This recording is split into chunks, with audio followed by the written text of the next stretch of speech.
how could anybody possibly listen to me if I don't lead by example and open up about the things that I've done too? So took some time and some healing to be ready to talk about it, but I am ready to talk about it.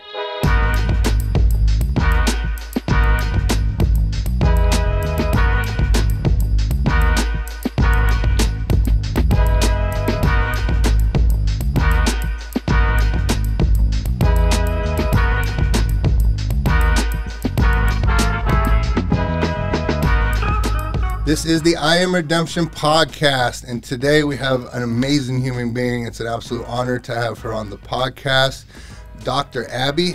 Dr. Abbie reached out to me not long ago when the podcast started dropping, and we got in contact, messaged back and forth a little bit, and then hopped on the phone. And I think you are an amazing fit for this podcast to come on. So I appreciate you so much for taking the time to come on. And just to, go over a couple of your accolades. You are an author, you are a doctor, PhD, and you've done TED Talks, major speaker, all this stuff. Can you elaborate a little bit more on some of the things that you're doing? Yes, so firstly, thank you so much for having me. It's a pleasure to be here, and thank you for such a warm introduction. I'm an academic at heart, for sure. I've been an academic since I was probably 16. I started doing research, but I published my first research paper at 19, started my PhD when I was 21, was a professor at 23, and now I'm an academic in the private sector. So best of both worlds, really. A professor at 23 years old. Yeah, a lot of hard work goes into that, for sure. I can't imagine. All my childhood, that's all I remember is my mother being at the computer as she was working on her dissertation and getting her PhD. Yeah. So I can only imagine all that you've done.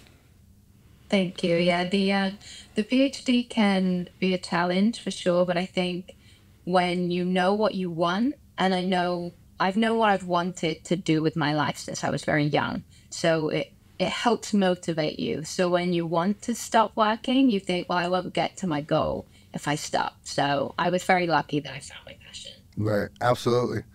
So when we got on the phone, I wasn't expecting the turn that our conversation took. I think someone like myself, I see, some of your accolades and your education, the things that you do. I wouldn't necessarily think that you would come from my world in any sort of way. And I think this is something that you haven't really talked about much publicly. So I can't, number one, I just want to tell you how much I appreciate you for trusting this podcast to come on and talk about your stuff. Thank you. Yeah, this will be the first podcast I've spoken about this. And the reason that I wanted to is that people in my field don't. There's so much hesitation to talk about mistakes that you've made when you're in corporate, because people think that it's going to stop them being able to succeed. Mm-hmm. And we need to open the doors of the conversation. And I teach mindfulness, and my book is about empowerment and working through shame. But how could anybody possibly listen to me if I don't lead by example and open up about the things that I've done too? So took some time and some healing to be ready to talk about it, but I am ready to talk about it. That's very powerful, and again, I can't thank you enough. So where did this kind of all start with you? What happened? So when I was very young, we had an unstable family home. Dad was gone, and then mom was there, and then mom was gone, and dad was back, and my parents split up very young. And in true sitcom style, my mom ran away with the window cleaner, and my dad came back, and it was very unstable and very toxic, and in a very aggressive environment. And I haven't spoken so much about the relationship that I have with my mom, but she is a very cold person, and it took a long time for me to realize that the environment that I was in was very abusive. Mm-hmm. And I had a lot of mental health issues likely surrounding that I hadn't fully confronted or understood. And I think when I got to school age, I had attachment issues. So I used to bring cuddly toys to school with me. And I never really related that to the relationship I didn't have with my mom until I got older and started to understand the psychology. But I think I tried to compensate for the relationship that I didn't have with my mom by carrying around, and not just one cuddly toy, like my arms were full, my backpack was full. And now I think about it, it's very strange. I was way too old to be doing that. How So I was the, how old were you? gosh, I must have still been 13 Oh, really? and bringing, yeah, so all the way up to that point, I'd had cuddly toys in my backpack. But, in the early years at infant school in the UK, probably, 10 to 12, I wouldn't just have them in my backpack, I'd have them out. So I got bullied really badly, but I couldn't understand it so much. And then when I did get a little bit older, when I was around 15, my mental health got really bad. And I never had a good friend group. Everybody there were lots of people that I really wanted to be friends with, and they would pretend to be my friend. And then I would find out it was, a joke of who can get the biggest weirdo to be their friend. And, Are you serious? They did that to you? yeah, kids can be so cruel. So mean. And there were, boys that at that time I had crushes on. They would ask me out, and then it would all be a joke, and it was like they got the cat girl weirdo. So when I got a bit older, and I was also a late bloomer too, so I was very underdeveloped. And then when I was 15, my development just went through the roof. I had all of that growth very quickly. So my body changed, my attitude changed, my appearance changed. I went from a very awkward tomboy to completely different. So I had attention that I'd never had before. And then people started to want to be my friend. And there was a friend group that one of the girls, they used to bully me really badly, and she wanted to be my friend, but they all took a lot of drugs. So I was looking, sorry. No, I was going to go back to when you're talking about carrying around the stuffed toys and all that, and then later in life you understood that was from trauma. And it's crazy to hear you say that, because when I got sober and I started taking a look back at my life and through addiction and everything, my parents split when I was 2, and my father moved back up to New York where he was from. I would see him maybe once a year.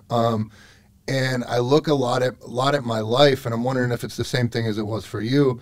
A lot of my life after that was constantly jockeying for attention. I wanted attention, and that manifested in the way I acted, the way I dressed, the way I talked, the music I listened to, everything. It was all about attention, loud clothes, loud colors, all that. And then as I got sober and I've gotten older, I look back and was like, man, I've always wondered, is that because of, my father leaving, and then my mother being busy, going to school and getting her degree and everything like that. So it was a lot of alone time, a lot of babysitters, playing outside and stuff like that. And so I wonder if that's where I got that from, of jockeying for attention all the time. Yeah, well, kids want to be seen. They want to be seen and heard, and kids want attention. Right. So when you don't get that, you have to try and get it from somewhere else. Did you try and seek relationships with teachers and things like that? What do you mean? So I know for me, because I didn't have that connection from my mom, I would try and be almost like teacher's pet, because I wanted almost nurturing from an adult. So I would stay after the class and ask extra questions to the teacher and just try and build that kind of relationship. And again, later on, I realized that I think I was missing a love, and I wanted to fill that love with another adult. So I sought that from teachers. Did you try and seek out other adult relationships? No, I probably took the other side of the coin, and took out my frustrations on maybe dad not being around, or mom being busy, on the teachers, to where acting out, talking back and stuff like that. I wish I would have took your route. Life would have probably been a whole lot different, but yeah, I think we get angry at the world a lot of the time, and either we can try and seek out that love, or we say, okay, well, they're not giving me that love, so no one is going to give me that love. Right. And that's when you either have hyper dependence or hyper independence.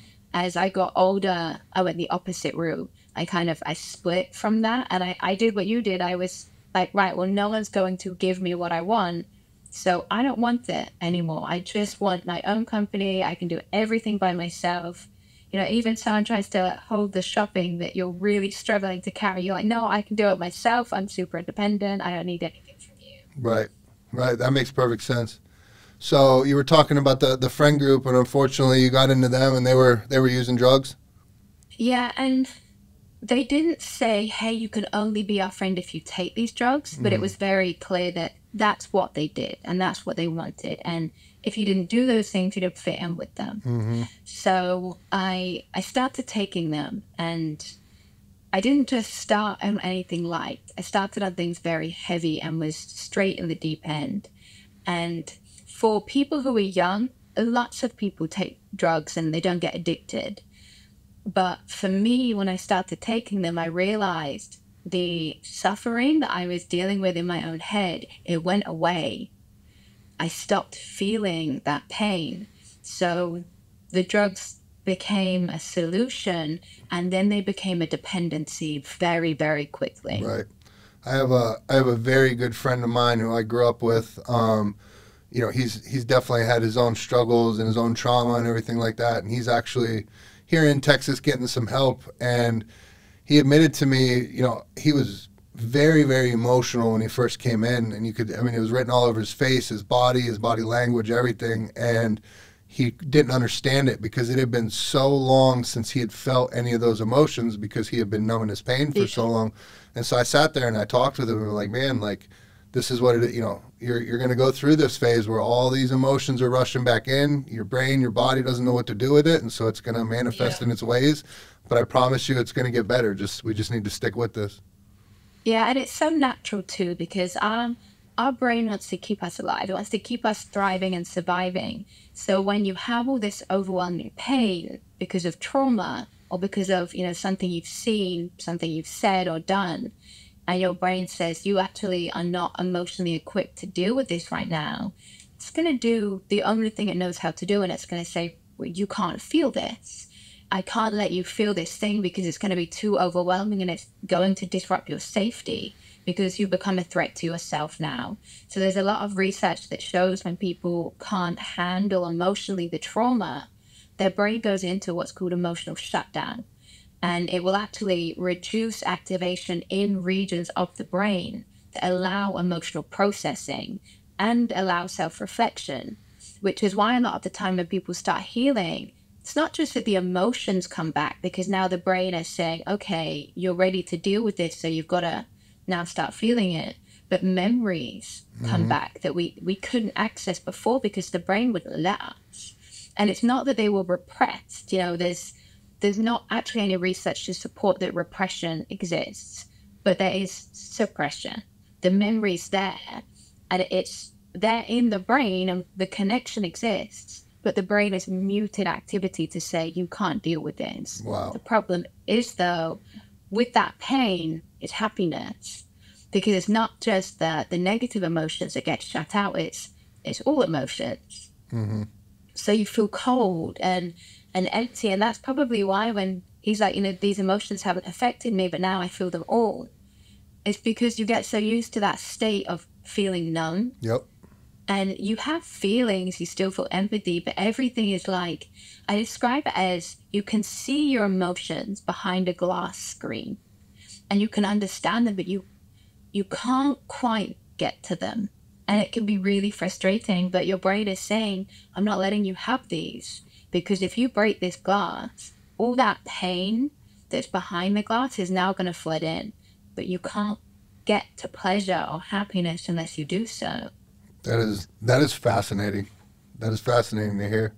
So did you know, being as intelligent as you were at a young age, as you're using drugs, do you know that this is going on, or you didn't know that yet? So when I was 17 is when I really started to get into psych. I was actually kicked out of college when I was 16. I failed. Well, wasn't kicked out, I was failed out. I didn't pass enough to get through. And it was only later in my life. Me too. Yeah. They don't like the chaos that comes with taking drugs at that age. And you get yourself into bad crowds and you do cause chaos. You're not focused in class. How can you be? So it was only later in my life after I experienced another trauma, and I couldn't understand why I was behaving the way that I was. And I was already in the field of psychology at that point, and I was already through my undergrad. So I dived into... I'm sorry, at this time you're actively using drugs, but you're in school and you're... No. So I stopped using drugs when I was 16. Okay. But I never dealt with that. I just moved on from it. Okay. After I got myself clean, and I got myself clean completely by myself, I was so ashamed of the things I had done and the effect that I'd had on my family that I never dealt with it. I just pretended it didn't happen. Mm-hmm. And then it was only later in my life when I went to uni and I dived into psychology and I was loving what I was doing, that I experienced another trauma, and I didn't deal with that either. I did the same thing. My brain shut it down and I just pretended it never happened. And then a few years on, when I was doing my PhD, I was looking back and I couldn't understand why I felt the way I did and why I was behaving the way I did. And I thought I really owe it to myself to heal, to understand. And that was when I started diving into the literature of, what do these behaviors mean? And then I went from there, this is what I'm doing. Let me try to understand why someone might do these things, and then work back. And then I started to work through my emotions. And then I started looking into the clinical literature of how do we heal and how do we work through shame and how do we work through trauma. Right. So I know what we talk about kind of in the recovery community or the treatment industry and all that, as opposed to science. Do you feel that the reason that some of us choose drugs and alcohol as a form of coping, do you think that comes from like an underlying reason of something trauma related or something that happened prior? Yes. Yeah. Yes. So the average person can have a drink, can smoke, can do certain things and not get addicted. Mm-hmm. Having an addiction is not something that everybody actually can. You have to have a genetic predisposition to be addicted to things. Some people drink daily, but they could stop with no repercussions. Whereas some people can't have a single drink because they know they can't stop. And often the reason that we do that is because that thing gives us an escape.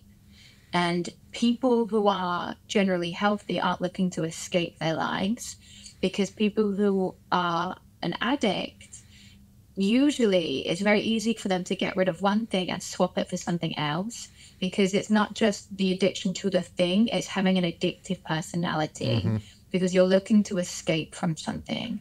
That's why people that often go from alcohol will go to things like unhealthy relationships or to, food addictions. Yep. Or some people can dive into their careers and that becomes an addiction. But they look for something to fill a void and escape from typically what's in their head because of the pain that comes with that. Right. So if somebody has this addictive personality that they're predisposed to it, let's say they do that and then they get sober, when I talk and speak and stuff like that, I tell people all the time that I put so much energy into the effort of getting high every day and the hustle of getting money and everything like that I still had all that energy once I got sober. And so that's when I discovered running and the gym and fitness, and was able to place that energy there. Now I have a very healthy relationship with the gym, and I have a lot of other tools in my bag to be able to deal with that stuff. But I could see early on in sobriety, when I dove into the running, it was in a lot of ways addictive. But is an addictive personality that you're predisposed to, is that something that you can ever get rid of, or that's... Yeah, so we are partially our genetics. Genetics play a big factor, but so does environment. That's why typically people that have addiction have struggled in their early life, but not everybody that struggles in their early life has addiction. There's environment, personality, and genetics that all come into play. But what happens when you have an addiction is that now becomes who you are, because it becomes all that you do. So your sense of self now is this addiction. You know, I can look back and I remember when I was taking a lot of drugs, I remember saying to one of my friends, what do people talk about? Because I didn't know how to have a conversation that wasn't about being on that drug. Right. Or at least conversations about what that drug felt like, or imagine this situation on that drug, or remember this experience on that drug. And I couldn't get my head around, well, what do normal people actually talk about? There's nothing else to have a conversation about, because it becomes who you are. Yep. And it becomes your sense of self. And when you remove that, you remove a huge chunk of who you are. Yep. So you try and fill that with something. Now, when people have lots of senses of identity, so you are a mother, you are a sister, you are an artist, you are all of these things, that idea of who you are is full of different versions. So if someone attacks one version, you don't feel it as deeply because you have other things to depend on. That makes sense. sense. You know, maybe, you know, if you have your identity is just I am an addict, or you move from that I am now an athlete, all of your energy is going to be on reminding yourself, this is who I am, this is what I am. And if someone says to you, you're not in very good shape, that's going to hurt you to your core, because it is all who you are. And then as you start to heal, you can now start to build on that sense of identity, because you lose yourself, and you have to grieve for it too. And it's called a deathless grieving. It's a loss of self, but it's felt in the same way as a loss of another person. And you have to figure out now, what does my life look like without this big chunk of who I am? What do I do with all this time? What do I do with all these emotions and energy? So you heal and you start to build new versions of who you are and build on that thing. So you don't need to be so obsessive over this one aspect, because you've got a lot more to it. But I think it's such a natural part. And people have it after breakups too, because they define themselves by their relationship with another person. And then that person goes, so they go, right now it's someone who goes out all the time. You know, it's like, I know you're in a very happy, loving relationship. I can imagine if I said to you, you know, who are you? Define yourself. A big part of that would be your relationship to your partner, the love that you guys share. Now, if I took that away, or someone took that from you, would you feel like a part of you is gone? Absolutely. And you need to put all of this energy into something? Yeah, absolutely. It's wild to hear you say this, because this is a lot of what I talk about with people. I went through a retreat kind of, where the whole purpose of that retreat was to find out who you are. And, you know, at one point somebody could ask me that, and I would give you a very generic answer. I couldn't answer the question. I came out of that workshop and that weekend with like a profound understanding of who I am, and it changed me in a lot of ways, because it set the bar for me. And so now I know if I'm not living up to it. I know who I am at my best. I know who people see me as, who I see myself as. And so when we talk about that identity, a lot of what I talk about too is myself included getting stuck in this recovery bubble, where now you're sober, but your entire identity is wrapped up that you're in recovery, and it's all you talk about, all you do. And for me, it was dangerous, because that would lead me back over to the other side of addiction. And so I talk to people about discovering a passion, finding something to build on that recovery, utilize it as a foundation.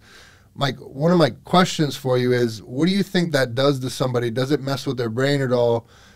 You're an addict or an alcoholic or whatever, you get sober, and now you go into these rooms, and every time you speak, when you introduce yourself as an addict or an alcoholic. You know what I mean? But you're sober. Yes, you suffer from the disease of addiction, but I've never personally liked that. When I talk to people, I tell them, like, yeah, I know when we go into these meetings, we say this because that's what you say in a meeting, but don't get it twisted.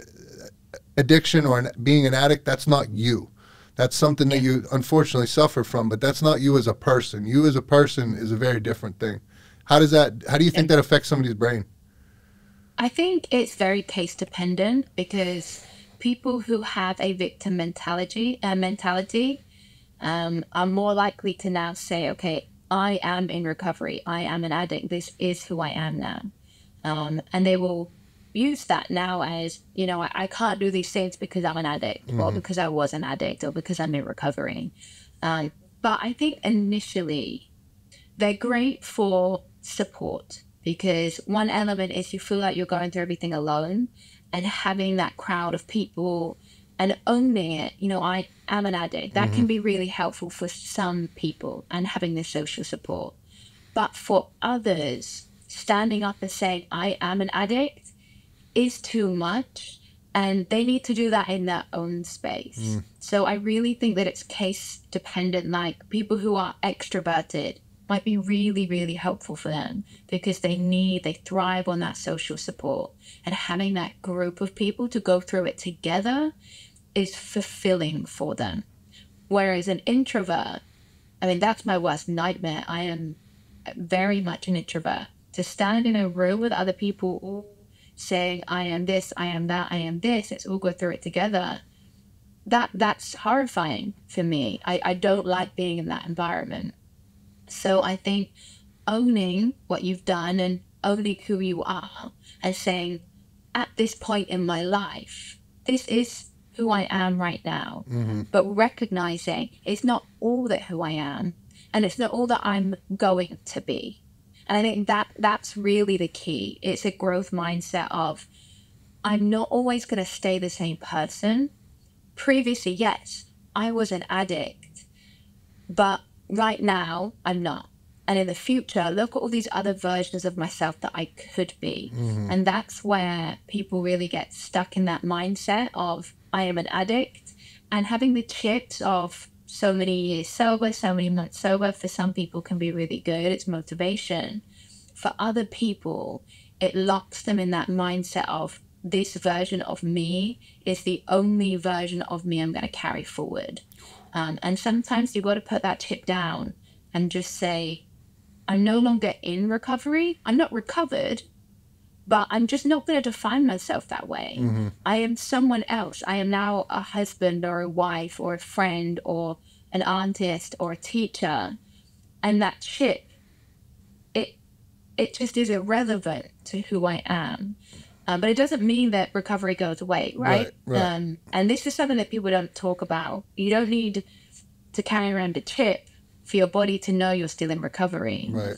I watch TV shows, and if something comes on where people are, racking up a line, my nervous system will respond to it. Really? And I have to turn it off. And I haven't touched drugs in over 10 years. But my nervous system remembers the feeling and knows that it wants something back. And I know that if something really terrible happened in my life, like, my dad is my whole world. I love my dad. We have the best relationship. And he's not very well.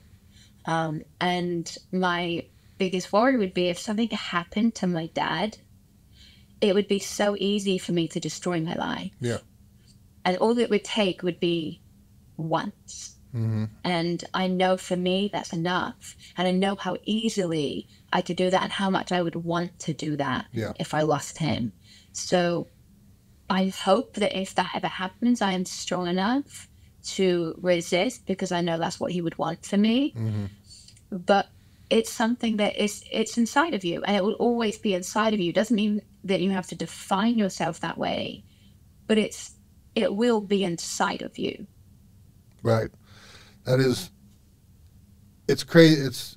It's crazy to hear, like, the scientific explanation of a lot of the stuff and practices that we have in the recovery community. And when you hear it from someone like yourself, it makes perfect sense. Like, everybody's different. Everything affects people differently, all that stuff. And so there is no one size fits all when it comes to this stuff. And that's really why I started talking about this, and why I wrote my first book about shame and empowerment.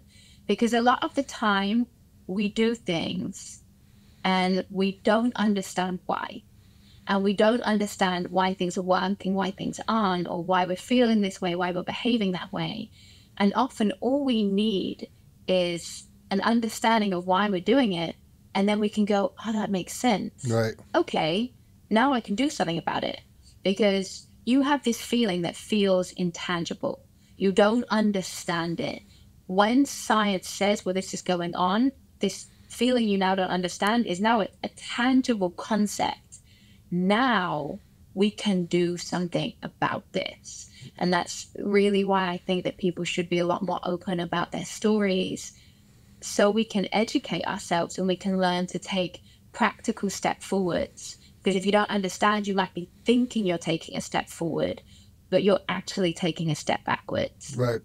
That was what you just said, was hands down the most empowering, impactful thing that I ever did. And you know, with the documentary and everything, it kind of nudged me to do it. But once I really owned all that stuff, you know, the stuff I was most ashamed of became the stuff I was most proud about. And I talk about it openly with everybody. And it's funny when, you know, people that don't know me start finding a little bit about me. They're like, are you okay talking about this? I'm like, oh, no, this is what I do. Absolutely. Yeah.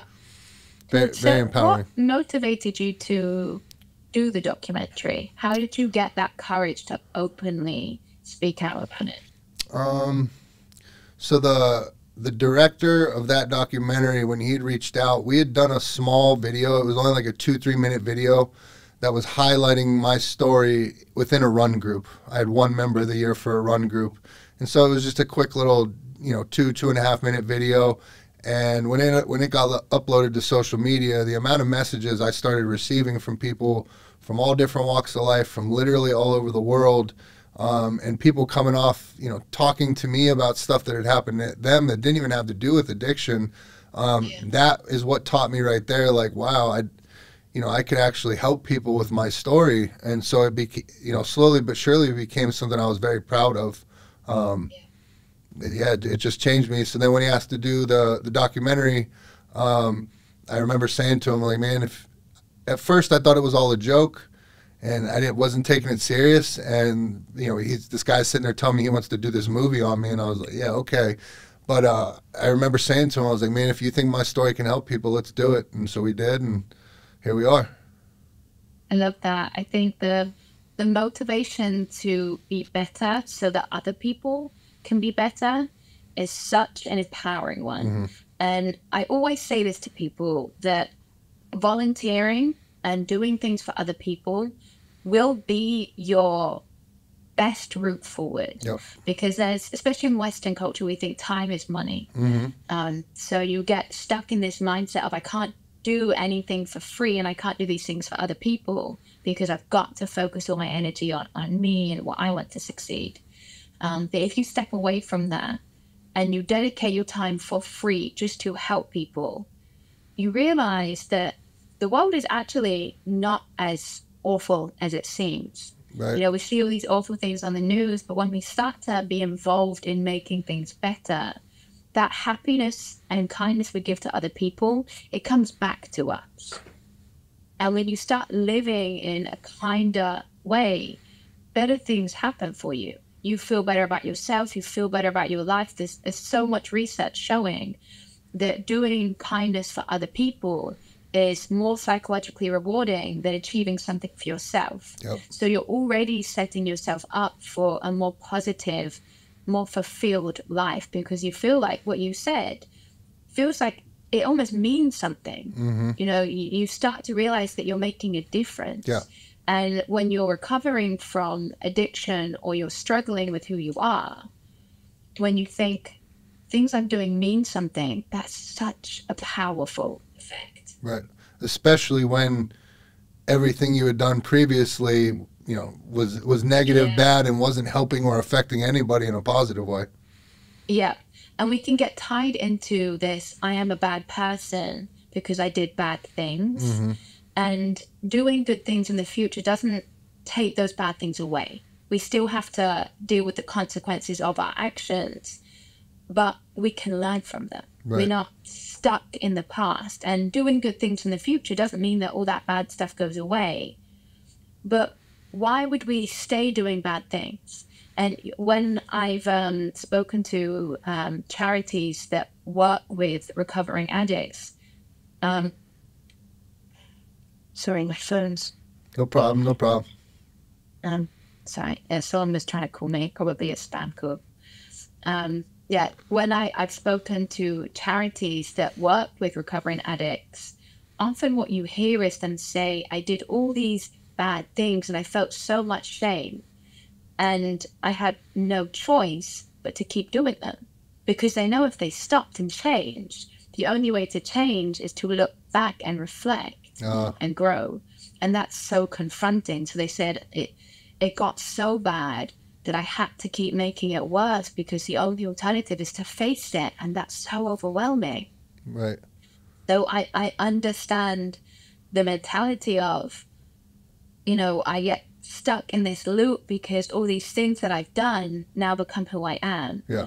But we have to pause and say, okay, these aren't going to go away. And maybe I can't rebuild the bridges that I've burned, but then I have to let them go. And all we can ask from people is behavior change. That is the ultimate of what it means to be better, of what it means to grow, to be stronger, is to look at what you've done and say, this isn't working for me and other people, and change.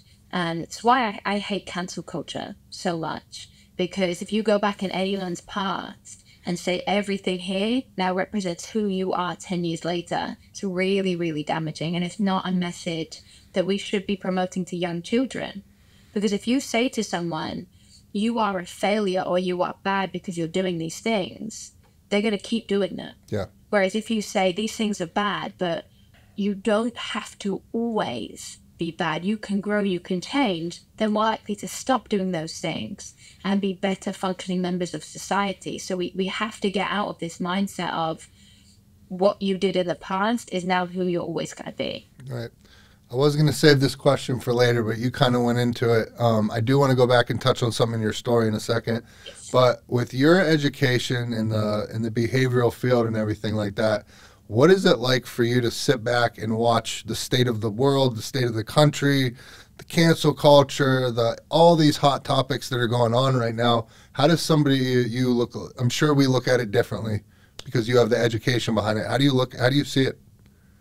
So I definitely think that psychology has given me an advantage in understanding my own behavior and other people's, because that's what it teaches you to look at the bigger picture.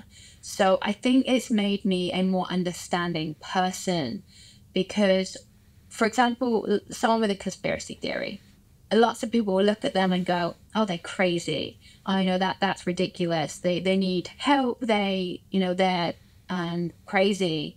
Whereas I look at that and I try and look, okay, well, what's underneath it? Mm-hmm. So often a conspiracy theory is an escape. People have something that's happened and they want a reason for why it's happened. So the conspiracy becomes a reason so they can now escape the pain. And there's loads of other reasons. So the psychology has allowed me to look at a deeper level of behavior. So I think that's what it's done for me. Made me see things in not just one way, in multiple ways. Gotcha. And people get really annoyed with me because they will say things like, oh, well, they did this because of this. And I'll go, oh, well, they could have done it because of this, or they could have done it because of this, or they could have done it because of this. And they go, why do you make things so complicated? Because behavior is complicated. Yeah. And if you look at someone's behavior and assume one reason and assume it's who they are, and you underestimate everything else around them, underestimate their situation, we're undervaluing people. And what would you want for you? I would want someone to look at things I'm doing and go, why is she doing them? What's underneath that? So if we want to be better people, we have to give the same to other people, try and look beyond the behavior. Right. Gotcha. Going back to your story, I remember when you talked about that you basically went through, you got yourself off drugs. And so Yeah. what happened that made you finally make that decision? And then you getting off drugs, what did that look like? Did you just lock yourself in your room for a week and go through it, or how did that happen? So sometimes that's something I ask myself. What was it that was that trigger for me? And for me, it got really bad. So when I was 15 is when I really started, and it was some really heavy drugs and class A, class B. It was really ruining everything for me. My dad had kicked me out, and I'd moved in with my mum. And then my dad kicked me out because I threw a party, and he came home and there was people, snorting cocaine in the bedrooms, and he kicked me out. And then I moved in with my mum, and that was a really toxic environment. I was allowed to be seen but not heard. So I was already being taught that I had to apologize for my existence. And that was something I later had to work out. But I also got kicked out of my mom's house because she was on holiday and the police called her because I'd thrown parties and things like that. So they both kicked me out. And then neither of them knew they'd kicked me out because they didn't communicate. And when they found out I was doing drugs, nobody ever asked me, never once, are you okay? Oh, wow. There was never an are you okay from the school, from my friends, from my parents, nothing. It was just, we are so ashamed. It was like, what you are doing is disgusting. You need to get it together. There was not a single hand reached out to me. And I was so young and so confused and lost. And all I needed was someone to say, why are you doing this? Because if someone had asked why, I would have said, I am so unhappy. I am so lost. And I was desperate for someone to ask me, but nobody did. So I stayed in that cycle. I then stayed with my friend for a while, and I ended up sleeping out in forest for nights at a time, and it got really, really bad. And my love life had fallen apart. I was kicked out of the college, like I said. And then my old friend, we had booked a holiday together, me and her family, much before this had all happened. And she was someone who didn't take drugs. She was just someone that I had a slight relationship with, but it was never like a deep friendship. Yeah. I think she felt sorry for me. And then she got back in contact with me and said, look, we still have this holiday booked to go to Devon. I know we haven't really spoken in like a year. Do you still want to come? And I was looking at my whole life had just fallen apart. And I thought, yes, I have to escape what I've done here. My mum doesn't want me. My dad doesn't want me. And when I was on this holiday, it was beautiful little family holiday. And that was when I realized I'm an addict. Because I would go to bed and I was shaking and sweating. And I remember being in the bathroom of this. It was like a caravan that we were staying in, and looking in the mirror, and I've got a nosebleed and I'm being sick and I'm shaking, and I realized I'm in withdrawal. Right. I'm now 16 years old and I'm in withdrawal. And that was a moment for me that I realized something here is wrong. Something has to change. And that whole holiday was awful for me. And I still to this day feel so awful that I ruined it for them. I just, I wasn't chaotic. Were they aware of what you were going through to a degree? They knew something was up, but they didn't fully know what was going on. Gotcha.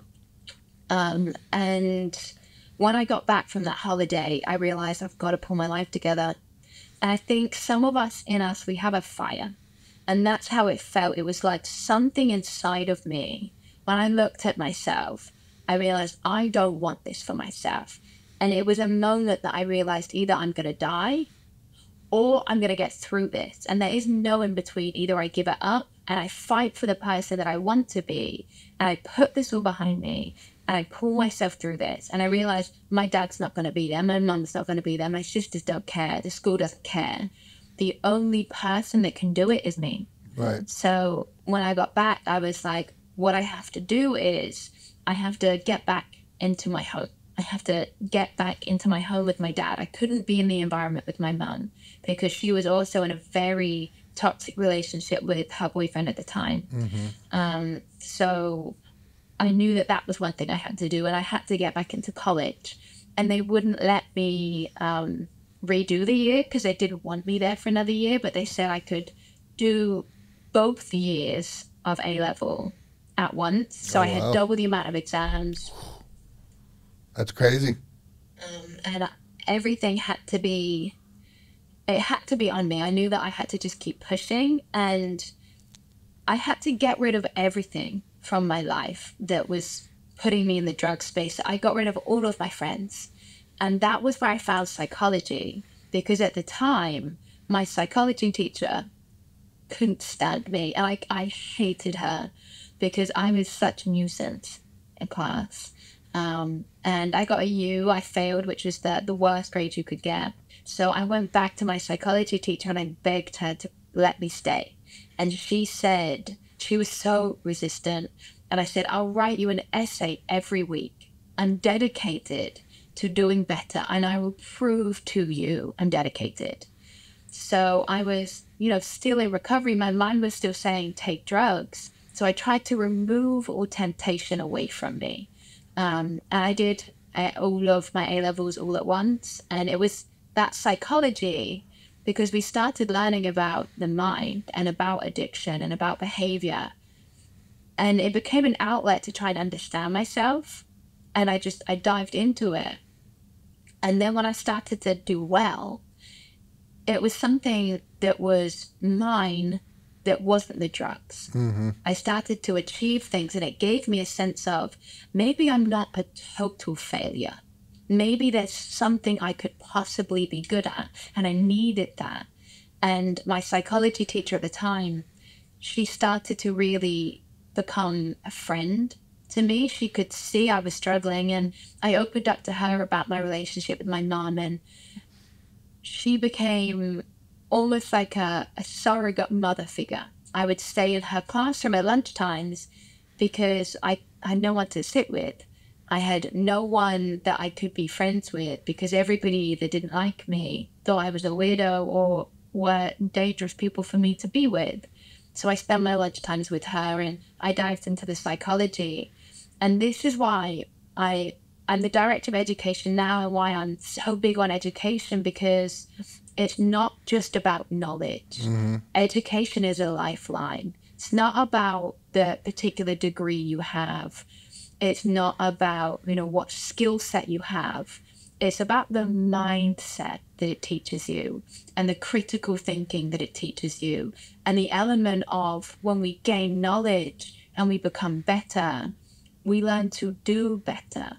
And that's why education saved me. It became my lifeline, and learning can be a lifeline for anyone. Mm-hmm. And it's such a powerful tool. Yeah. There's a reason there's the saying, knowledge is power. Exactly. You said something before that was the absolute key for me, and you talked about when you got clean, you got rid of all your friends. And Yes. that's something that I harp on all the time. And I look at my life at its worst, and I had the worst type of people around me. I look at my life now, and I'm blessed to have so many amazing, badass people in my life now. And so these people that I talk to, I use the analogy of we're in playoff football right now, and so the goal for any NFL team is to win the Super Bowl. And so I ask clients, like, go ahead, like, you need to choose what your Super Bowl is. Right now, if you're sitting in treatment or you're in addiction, like, hopefully your Super Bowl would be a happy, healthy, sober life. And then where do you start now? It starts with a good team around you. You have to have a good team around you. And anybody that's played sports or follows it knows what happens to a team when you have one bad apple in the bunch. It will take you down. And so I'm very passionate when I tell people, like, the people you choose to allow to be around you is a very powerful thing, because that's what it is. You're choosing to allow them to be around you. If you think you're going to surround yourself with the type of people you used to and expect a different outcome, like, it's insanity. It's not going to happen. And so you better go out and find these people that have what you want in life, that are doing the things that you want to do. They're happy, they're successful, they're truthful, they have integrity, they have character, all these things that I wanted. I made sure I found the best of that world and stuck with them like my life depended on it. Yeah, I love that analogy of, you're building your team. Right. And you also have to remember that, we assimilate the personalities of people we're around. We become like the group that we're around. Mm-hmm. But it's also on the other side too. So if these people are so successful and so great, why would they want to be friends with you? What do you have to offer? So you have to find these good people but you also have to be a good person for them. Yep. Because you have to fit into that team. You know, we talk about that one bad player. Don't let that be you. Right. Don't let there ever be a bad player in your team, but you also have to think, what do I have to offer them? So we are a social species. We need social relationships. And people say, well, what's the root of happiness? The root of happiness is a sense of belonging and purpose. And it really is that simple. That's what we need under everything. We want to belong. We want to have a purpose. But where do you belong? Who do you belong to? Make that belonging a thriving group with integrity, with good values that talk about how to make people better instead of talk about people. Yeah. But you have to be an active contribution to that. So you have the challenge to change yourself to allow other people to want you to be part of that group. Yeah.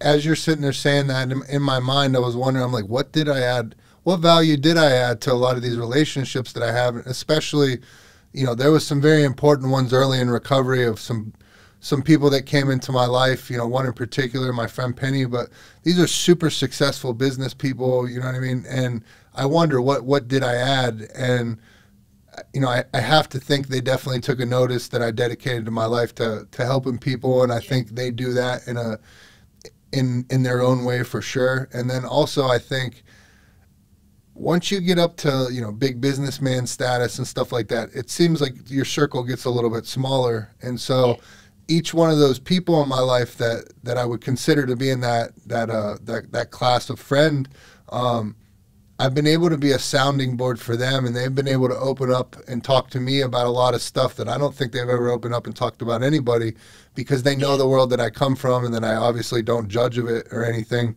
And so that's where I think hopefully I added the value. But it's an honor for some of these people that come and talk with me and share some of their deep personal things of what their struggles and, you know, their trials and tribulations, that they would even want to talk to me about that or value my opinion on those things. Yep. And when we think about, you know, what do I add, like you said, well, what do I add to these people's lives? It's not just about what you add in terms of, you know, where you are in your career. It's how do you make them better as a person? And being someone who is non-judgmental, that's so hard to find. And it doesn't matter what you do in your career or, you know, who you support, a football team, or what your opinions are. If you are someone who is non-judgmental and make other people feel safe and validated and heard, that's a really powerful thing. And that's something that everybody can do. You know, not everybody can be a top businessman or the world-leading salesperson, but everybody can work on being non-judgmental, work on being kinder, being someone that listens, someone that validates. You know, there's the saying of, don't listen to respond, listen to understand. We can all work at being better, and that's what you can add. It's not how much money you bring to the table or how much success you bring to the table. How do you make people feel about themselves? That should be the goal. Can you say that again? Don't listen to respond, listen to understand, is what you said? Don't listen to respond, listen to understand. Right. I think we all know what it's like. I'm sure you come across people that when you talk to them, they're not listening to what you're saying, they're just waiting to talk. Yeah. And those and they do that. Oh yeah, that's great. And then talk about their thing. Right. As soon as I see that, I'm immediately disconnected from the conversation and looking to get my way out. So you were able to get sober, and then you've been able to do amazing things since then. So somebody listening to this podcast right now, they hear your story, they identify with it, they find themselves in the same place. What would you say would be your best advice to them? Listen to your shame. Don't run from it. Because you feel shame for a reason. When we feel shame, what it's telling us is we're doing things that we don't feel good about. And when we do that, it's so easy to go, I'm going to run from that. Sit in the discomfort. Listen to it. Why don't you feel good about it? Why are you doing it? and then you can grow. And until you learn to listen to your shame instead of stop running from it, you can't grow, because it's always going to be there in the back of your mind. It's always going to hold you back. So get comfortable with being uncomfortable. Right. Do you, this is the first time you talked about it on a podcast, but do you have people that know you more personally and knew this about you that come to you and ask you questions and look for guidance?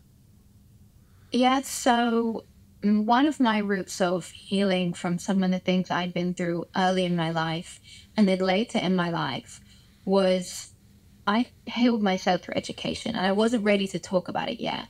So I started volunteering for a nonprofit called the Innocent Lives Foundation. Okay. And they work with law enforcement to help catch child predators and get them put behind bars. And their motto is, let children live innocent lives. Yeah. And I started volunteering with them, and I run a blog column. And the blog column is called The Doctor's Corner. And I teach anything from mental health, from understanding child abuse and what it does later on in life, to understanding the brain, understanding emotions, and healing. And through that, I was able to make an effect on other people without telling my story. And because of that, people have started to open up to me because they get the science education of these different topics, and they do start to feel closer to me and start to get, I get lots of emails and messages and have some really great conversations. And I did a talk, sometime last year I did a talk called Bright Ideas. That was how I got noticed for the TED Talk. They'd seen that talk. Okay. And the talk was about a sexual assault that I had gone through in my life, that I had been running from. And after I did that talk, and that was the first time again talking openly about that, the perspective that people had of me changed, because I am someone who is very tough love. So people didn't always feel comfortable talking to me about anything other than business. But after that, I had people come to me and say, you're not actually as frightening as I thought you were. You're a human. You're not just like a work robot. Right. And my relationships with people became better. And I realized that what I'd been hiding from myself and from other people, because I thought that it would make people judge me or make people see me like a victim. I've never defined myself as a victim. It didn't have that effect. All it did was allow other people to talk about what they've been through too. So that helped me grow. And it's from that I realized I can be more open, because I need to be for other people. And I'm really lucky that I have such great people around me. One of my best friends, Joe Navarro, he wrote the book What Everybody Is Saying. He's a big-time author. He became a friend for me that was so non-judgmental. And he really helped me learn more about myself, because he was just a friendship that he didn't want anything from me. Right. It was just unconditional friendship. And he actually introduced me to Chris Hadnacki, who runs Social Engineer, where I work now. Okay. And Chris, he provided me this space where he was so non-judgmental. When I talked to him that I wanted to publish my book, and I said, look, I'm your director of education, and there is things in this book that could potentially hurt my reputation. I won't publish it if you don't want me to. And he said, Abbie, you do what you need to do for you. Whatever happens, we've got your back. Nobody here is going to ditch you. No one here is going to think any less of you. Whatever you need, we will make sure we support that. And if people have a problem with that, we don't want them as our clients anyway. That's beautiful. And yeah, having that non-judgmental friendship, that really allowed me to figure out, okay, who am I now moving past these traumas? Now I'm more open with myself about who I have been. I started to feel more hope about who I can be. I don't always have to be this tough love, cold person, because that is who I was for such a long time. I went cold, I went numb. And I realized I can be around people. And it is exactly what you said. It was the people that I had in my life that changed everything for me, because they gave me this space to figure out who I am with love around me. Right. And I didn't need that hand holding. I'm not someone that needs active support, like it's going to be okay, we'll work through this together. Just knowing they were there and non-judgmental, that was exactly what I needed. That gave me the psychological comfort to start walking through who I have been. Right. I'm curious. The gentleman you're speaking about. It sounds like he was kind of an angel for you when you needed it. Yeah.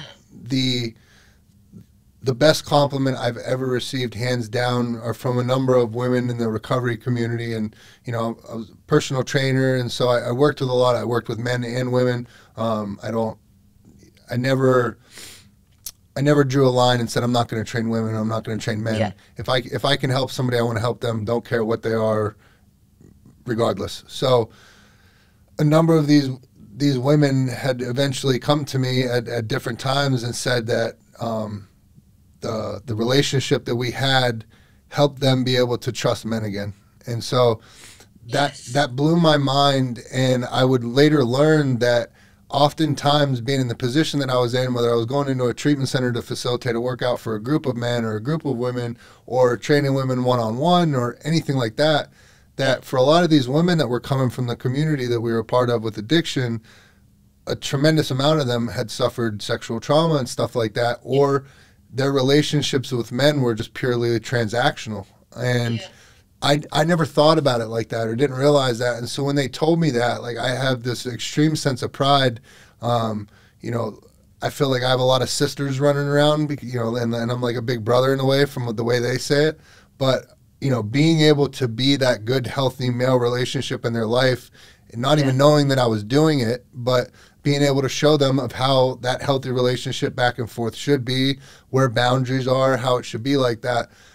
That is hands down the best compliment I've ever received. Was that gentleman like that for you, or did you have somebody after you had went through that trauma that was that person for you that helped you kind of get back to that trusting state?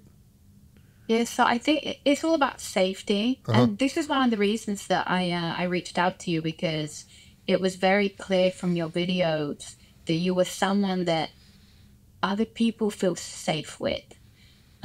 Because when you've gone through really terrible things, you learn that the world is an unsafe place. And our ultimate goal as a species is survival. And safety is a direct threat, and like a lack of safety is a direct threat to that. So we crave safety. We need it. Our nervous system needs it.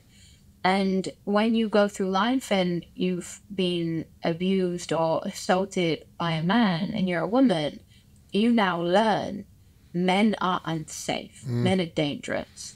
And for me, I thought that early in my life, because all of the relationships I've been exposed to through my mom and her boyfriends were very dangerous men.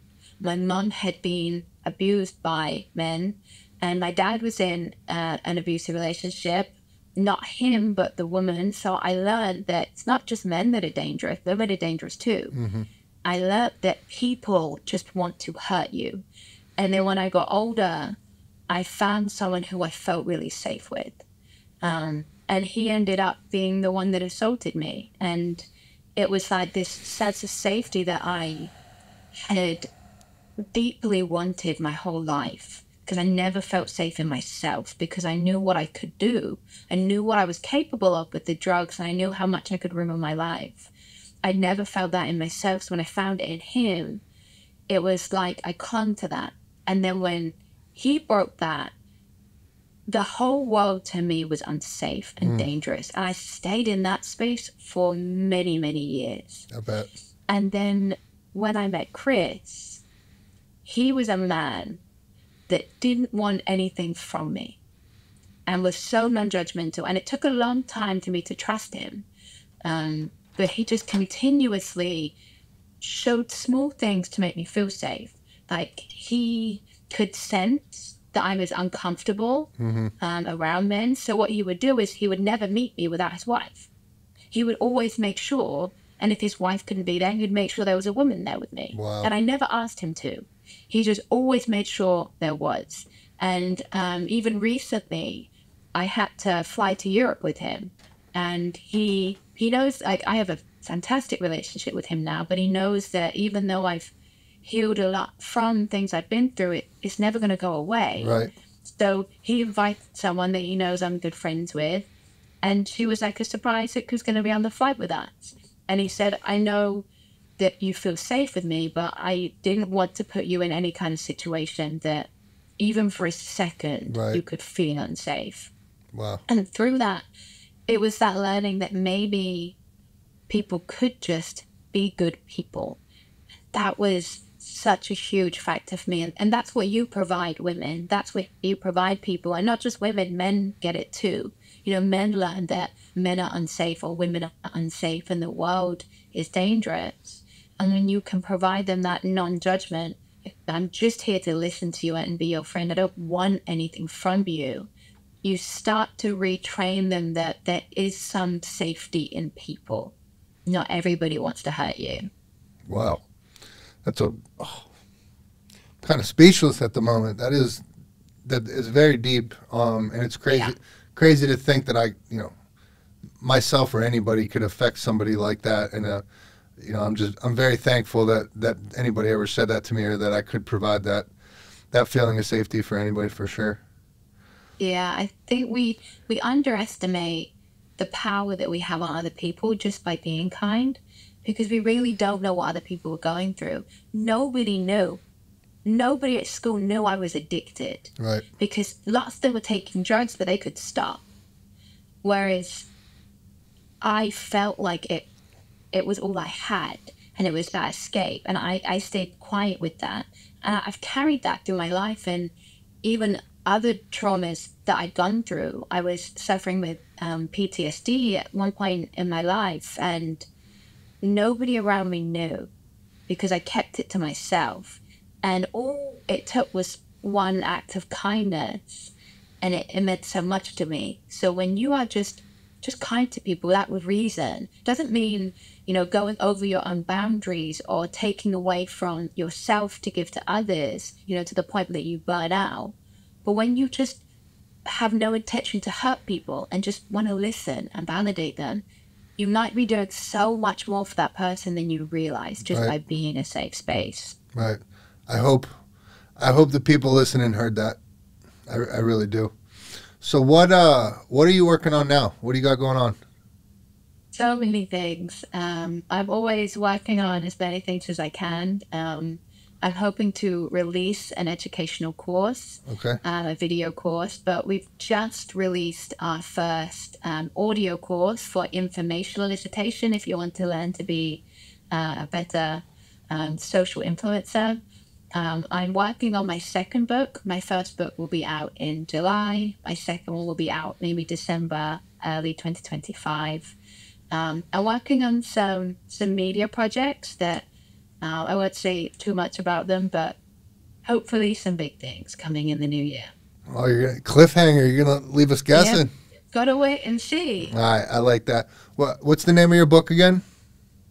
Work in Progress. Work in Progress, and they can get it anywhere where books are sold, I imagine? Yeah, any major bookstore internationally. Amazon, of course, the home of anything you could ever want. Right. And you can find it directly on my website as well, which is just AbbieMorano.com. Okay. And then you want to throw out your Instagram handle in case anybody wants to? Yep. Yeah, all of my socials are Dr. Abbie Official. Dr. Abbie Official. All right, perfect. So this is called the I Am Redemption podcast. The way we like to tie it all together at the end, if you'd be willing, is maybe throw out some I am statements that help the people get to know you a little bit better, if you would. Yep. I am strong and I am empowered. I love it. I love it. Dr. Abbie, I cannot thank you enough. This was an absolute pleasure. I could sit here and talk to you for hours on end, so that means we need to get you back in here for a part 2 at some point. Absolutely. All right. It was an absolute honor. Thank you for taking the time. I'm very excited to see all these things you got going on and what's to come. Thank you so much. It was such a pleasure. Thank you. Absolutely. Thank you so much, and I'll definitely be in touch.